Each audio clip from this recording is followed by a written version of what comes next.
The first time I realized my neighbor had turned my backyard into his own drainage solution, I honestly just stood there with a coffee mug in my hand, staring out the kitchen window, like maybe my eyes were playing a joke on me.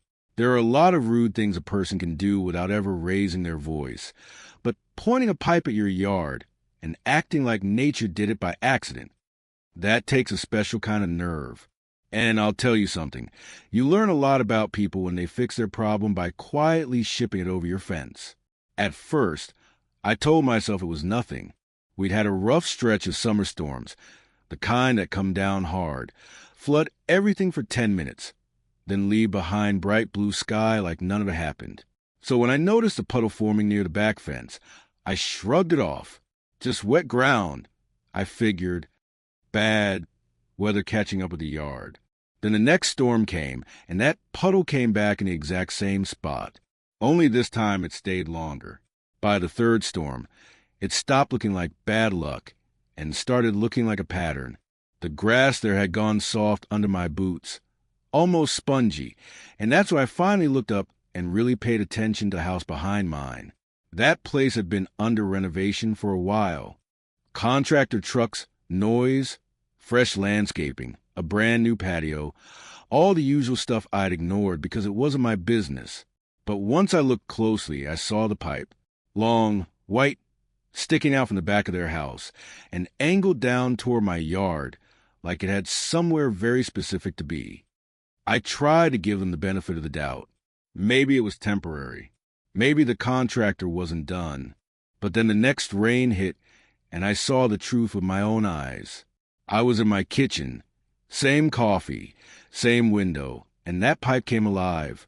Not dripping, not trickling, blasting. Their shiny new patio gathered up all that rainwater and fired it straight into my backyard like somebody had rerouted the storm on purpose. Their side stayed dry.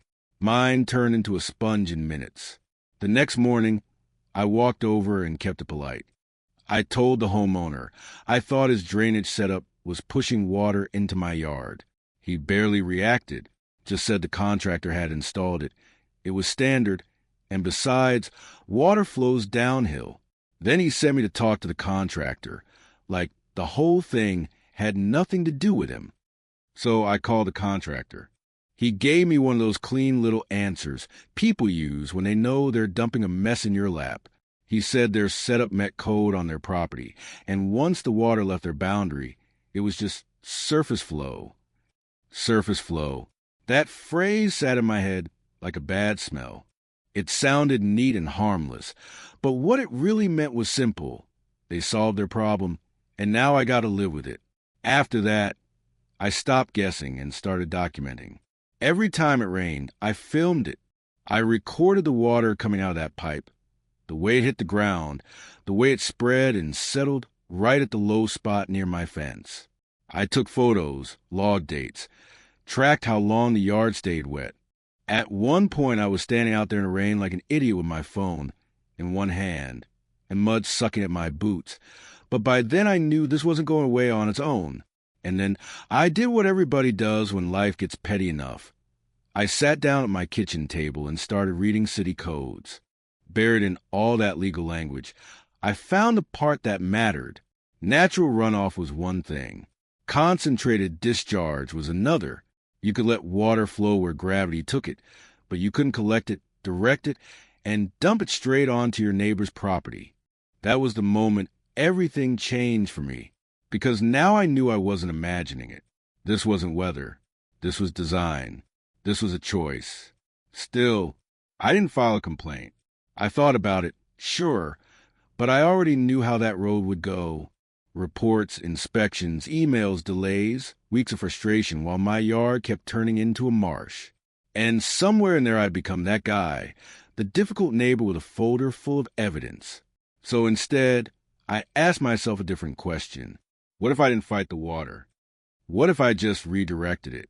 That idea stayed with me for a couple of days. Then one afternoon, I went out back and really studied the slope of the land. My yard dipped near the fence. Sure, but their yard wasn't perfectly level either. Off to one side, just beyond the fence, There was a lower corner on their property. Not much lower, but enough. Enough that if water ever found its way there, it wasn't going to leave quickly. That was the first time I smiled. A few days later, I called a landscaper named Victor. He looked like the kind of man who could read dirt better than most people read a menu. I showed him the videos, the photos, the notes. He walked the yard, crouched near the fence, ran the soil through his fingers, then stood up and said, "You don't need to stop the water. You just need to guide it."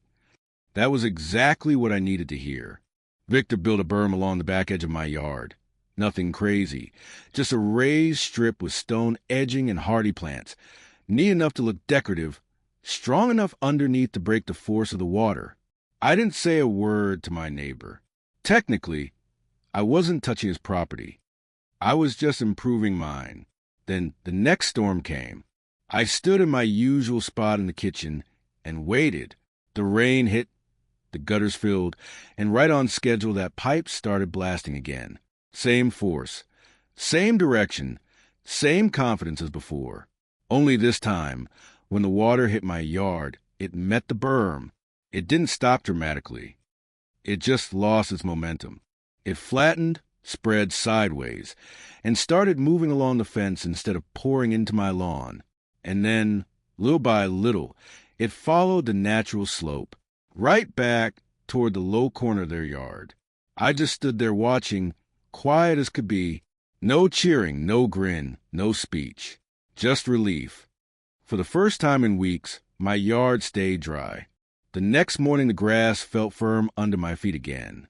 No mud, no squish, no standing water. Just my yard, back the way it was supposed to be. Of course, water doesn't vanish. It just changes address. A couple storms later, he knocked on my door. Same guy. Same clean haircut, same controlled tone, but this time there was tension in it. He said his side yard had been getting muddy lately, especially that low corner near the fence. Said it hadn't been like that before. Then he asked if I'd changed something back there. I leaned against the doorframe and told him the truth. I'd done some landscaping and improved drainage on my side because the water had been pooling pretty badly before. He studied my face for a second, like he was trying to figure out if I was saying more than I was saying. Then he admitted it seemed like all that water was ending up on his side now. And for the first time since this whole mess started, we were standing in the exact same place. Except now he was the one holding the problem. "So what do we do about it?" he asked. That was the moment, right there, the whole thing turned. I told him there were proper ways to handle runoff. Dry wells, soak-away systems, rain gardens, the kind of setup that keeps water on the property where it falls. He nodded slowly, and then, almost embarrassed, admitted the contractor had mentioned something like that before. He just hadn't gone with it. Of course he hadn't. The easy option had been cheaper, faster, and best of all, for a while, it had been my problem instead of his.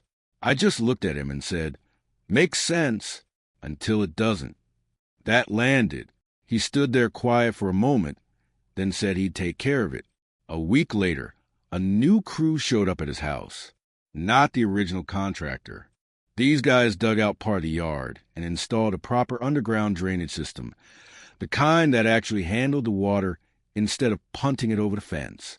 After that, the storms came and went, heavy and ugly like always, but this time both yards drained the way they should have from the start. Mine stayed dry, his stayed stable, and the fence between us went back to being just a fence, not a fault line. What stuck with me most wasn't even the wind. It was a lesson hiding inside it. Some people don't really understand a problem until they feel it themselves. You can explain it, document it, be polite about it, even hand them the truth wrapped in calm words, and it still won't matter. But the second that same inconvenience lands in their own yard, suddenly the solution appears real fast. I never filed a complaint. I never called the city. I never forced the issue the official way. I just made sure I wasn't the one drowning anymore. And maybe that wasn't the cleanest way to handle it.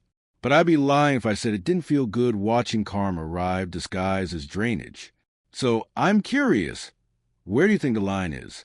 Is quietly redirecting a problem back where it came from fair? Or is that just a polite version of revenge? And have you ever dealt with a neighbor who only understood the damage after they had to stand in it themselves?